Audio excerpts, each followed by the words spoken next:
भगवान बुद्ध अपने शिष्यों के साथ एक गांव में ठहरे हुए थे। उनकी ख्याति दूर दूर तक फैल चुकी थी। लोग उनसे मार्गदर्शन लेने आते थे। एक दिन एक ब्राह्मण उनके पास आया।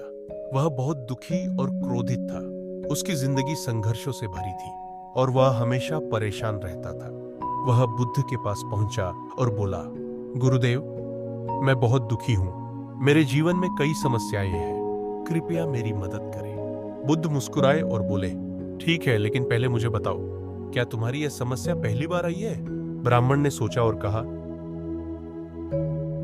या नहीं, समस्याएं तो हमेशा आती रहती हैं। एक जाती है तो दूसरी आ जाती है। बुद्ध ने धीरे से कहा, यह तो स्पष्ट है कि जीवन में समस्याएं बनी रहेंगी, लेकिन मैं तुम्हें एक तरीका सिखा सकता हूं जिससे तुम दुखी नहीं रहोगे। दुहक का चला हुआ संकट। फिर बुद्ध ने ब्राह्मण से पूछा, तुम्हें कितनी समस्याएं हैं? ब्राह्मण बोला, बहुत सारी। मेरी खेती में नुकसान होता है, परिवार में झगड़े होते हैं, समाज में लोग बुरा कहते हैं, कभी कभी स्वास्थ्य भी खराब हो जाता है। बुद्ध मुस्कुराए और बोले, हर इंसान के जीवन में 83 समस्याएं होती हैं। कोई भी उन्हें पूरी तरह खत्म नहीं कर सकता। जब एक समस्या हल होती है तो दूसरी आ जाती है। ब्राह्मण चौंक गया, तो क्या मेरे दुखों का कोई समाधान नहीं? बुद्ध बोले, समाधान 84वीं समस्या में छिपा है।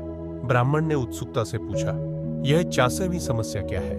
बुद्ध मुस्कुराए और बोले, 86वीं समस्या यह है कि तुम सोचते हो कि तुम्हारी जिंदगी में कोई समस्या नहीं होनी चाहिए। जब तक तुम यह मानते रहोगे कि जीवन में समस्याएं नहीं होनी चाहिए, तब तक तुम दुखी रहोगे। लेकिन जिस दिन तुम समझ जाओगे कि समस्याएं जीवन का हिस्सा है और उनसे भागने की बजाय उन्हें स्वीकार करोगे, उस दिन तुम्हारा सारा दुख समाप्त हो जाएगा। ब्राह्मण गहरी सोच में डूब गया।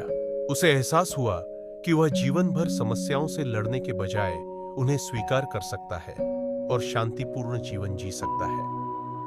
सीख, जीवन में समस्याएं हमेशा रहेंगी, लेकिन हमारा दुख इस बात पर निर्भर करता है कि हम उन्हें कैसे देखते हैं। अगर हम यह मान लें कि जीवन में कठिनाइयां स्वाभाविक हैं और उन्हें स्वीकार करना सीखें, तो हम हमेशा शांत और सुखी रह सकते हैं।